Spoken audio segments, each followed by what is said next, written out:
All right, let's talk about that moment. That unblinking, intense, and sometimes unnerving moment when a man stares at you. I mean, really stares. It's not a casual glance. It's a deep, penetrating look that feels like it's bypassing your eyes and going straight to your core. It can make your heart skip a beat, send a shiver down your spine, or tie your stomach in knots. You're left wondering, what is going on inside his head? The popular media and romantic novels would have you believe it's always a sign of deep, undying love or burning desire. And while that can be true, the reality of the male psyche is far more complex and nuanced. That stare is a silent language, and today, we're going to become fluent in it. We're diving deep into the psychology behind why he stares into your soul, breaking down the different types of stares and what each one truly signifies. Let's start by understanding a fundamental principle of male psychology. Men are often socialized to be less verbally expressive than women. From a young age, many boys are subtly, or not so subtly, taught to suppress overt emotional displays. Big boys don't cry. Man up.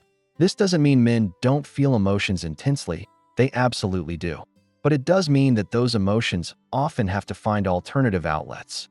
One of the most powerful of these outlets is nonverbal communication, the body language, the posture, and most potently, the eyes. The eyes are not just the windows to the soul. In male communication, they are often the primary door, the main gateway through which deep feeling and intention are broadcast when words feel inadequate or risky. So, when a man gives you that soul-piercing stare, you are essentially receiving a high-bandwidth data stream of information that he isn't, or can't, put into words. Your job is to learn how to decode it.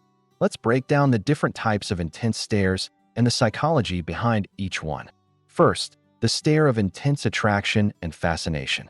This is the one most people immediately think of. It's the stare that feels heated, focused, and almost physical. You can feel its weight on you. Psychologically, this is driven by a combination of dopamine and norepinephrine. When a man is intensely attracted to someone, his brain's reward system lights up. Dopamine, the neurotransmitter associated with pleasure, motivation, and craving, floods the system. He's not just looking at you. His brain is rewarding him for the act of looking. You become the focus of his reward-seeking behavior. He's captivated. At the same time, norepinephrine kicks in. This is a cousin of adrenaline. It heightens attention, sharpens focus, and boosts arousal. It's what causes that laser-like focus where the rest of the room seems to fade into a blur. He's not staring because he's trying to be creepy or intense. On a biological level, his brain has chemically narrowed its world down to you. His pupils will often dilate, a subconscious, involuntary reaction to seeing something or someone he desires. He's literally trying to take in more of you. What does this look like in practice? The stare is typically prolonged, often lasting several seconds longer than a standard social glance. He might be caught off guard if you look back, but he won't immediately look away in a guilty fashion. He might hold the gaze for a moment longer or offer a slow, small smile. The key here is absorption. He is fully absorbed in the act of observing you. Second, the analytical and assessing stare. Not every deep stare is born from attraction. Sometimes, it's born from curiosity and analysis. Men are often problem solvers by nature. This is a generalization, but a useful one. Their brains are frequently wired to assess, understand, and figure things out. When he is faced with someone new, intriguing, or complex, he might deploy this analytical stare. He is trying to solve the puzzle that is you. He's reading your micro-expressions, noting your tone of voice, observing how you carry yourself, and piecing together a mental profile. This stare is less about heat and more about light. He's trying to illuminate who you are. It might feel a bit cooler, more detached, but no less intense. He might be slightly tilted to one side. His brow might be ever so slightly furrowed in concentration. He's listening, but his eyes are actively participating in the listening process, gathering visual data. You might encounter this stare from a new colleague trying to gauge your competence, a potential friend figuring out your character, or even a date in the very early stages who is still evaluating compatibility beyond just physical attraction. The psychology here is rooted in a desire for predictability and understanding. He is building a model of you in his mind to know how to interact with you effectively. Third, the stare of deep connection and vulnerability. This is a powerful and often misunderstood type of stare. It happens in moments of quiet intimacy, often after a moment of vulnerability, shared laughter, or a deep conversation. The chemistry is already established. This stare is about something more profound. In these moments, the stare is soft, yet deep. It's unwavering, but not demanding. There's a sense of stillness to it.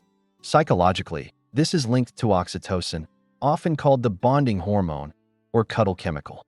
Oxytocin is released during moments of emotional closeness, trust, and attachment. It promotes feelings of safety, connection, and devotion. When a man looks at you like this, he is, in a very real sense, letting you in. He's dropping his guard. The social masks we all wear set aside. This stare is an act of trust. He feels safe enough with you to just be, without performance or pretense. His eyes are saying, "I see you, and I trust you to see me." It's less about what he's trying to get from you, like with the stare of attraction, and more about what you are sharing in that silent moment together. This is the stare that can make you feel truly seen, understood, and valued on a soul level. Fourth, the dominance and challenge stare. Now, let's address the one that can feel uncomfortable or threatening. This is the stare that is used as a tool of social dynamics. Rooted in primal, nonverbal signaling, this stare is about establishing or challenging hierarchy. You'll see this in competitive environments, the boardroom, the sports field, or even in a tense social situation.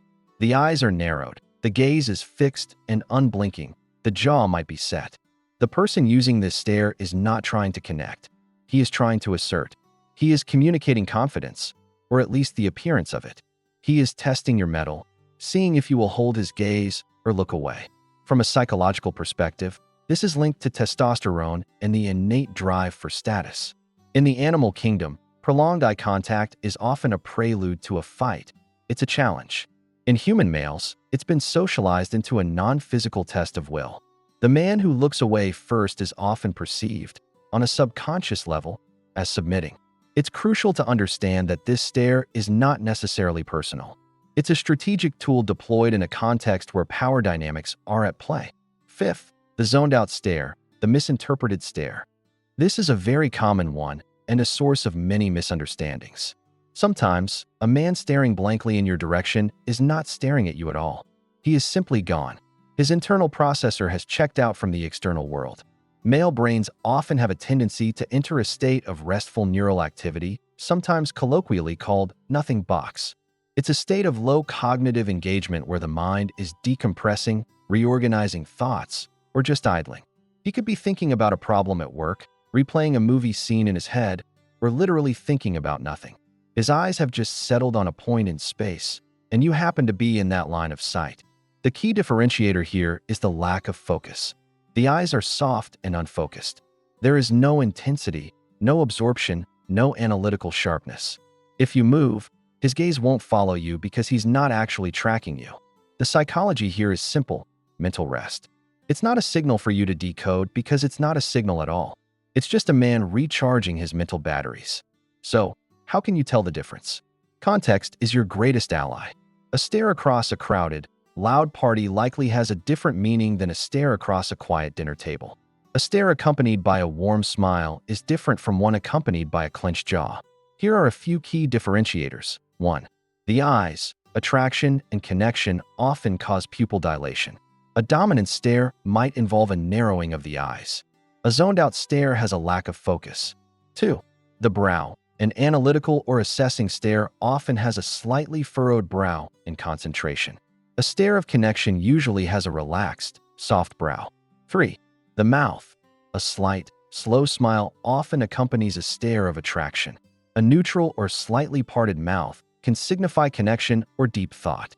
A tight, thin-lipped mouth suggests the dominant stare. 4. Duration and reaction. A stare of attraction or connection is often broken slowly, with a lingering look. A dominant stare is a standoff until one person looks away. An analytical stare might break if you catch him, and he might then ask a question to continue his assessment verbally. A zoned-out stare, when broken, will often be accompanied by a slight startle or a look of disorientation as he re-enters the moment. What should you do when it happens? Your response depends entirely on your goal and your reading of the situation. If you're interested and you believe it's a stare of attraction or connection, the The most powerful thing you can do is hold the gaze for a few seconds, then offer a gentle, genuine smile before softly looking away. This signals receptiveness without being confrontational. Looking down and then back up is a classic, universally understood sign of interest.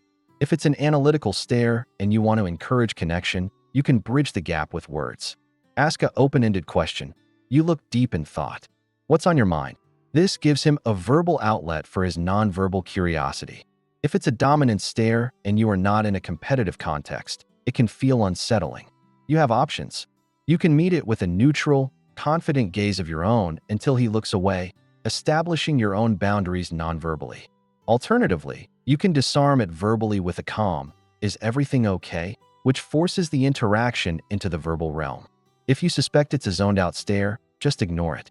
A small wave of the hand or saying his name will usually snap him out of it without any social awkwardness. In conclusion, that soul-piercing stare from a man is rarely a simple thing. It is a rich, complex behavior rooted in biology, psychology, and social conditioning. It can be a signal of desire, a tool for understanding, an offering of vulnerability, a test of wills, or simply a system in standby mode. The next time you find yourself on the receiving end of such a gaze, don't just freeze or over-romanticize it. Pause. Observe the context. Look at his eyes, his brow, his mouth. Feel the energy of the stare. Is it hot, cool, soft, or hard? By understanding the silent language of his gaze, you move from guessing to knowing. You learn to read the unspoken chapters of his mind, and in doing so, you not only understand him better, you also empower yourself to navigate the moment with confidence, clarity, and grace. Because knowledge, in the end, is the true key to understanding the most fascinating puzzles, and the human connection, in all its silent and spoken forms, is the most fascinating puzzle of all.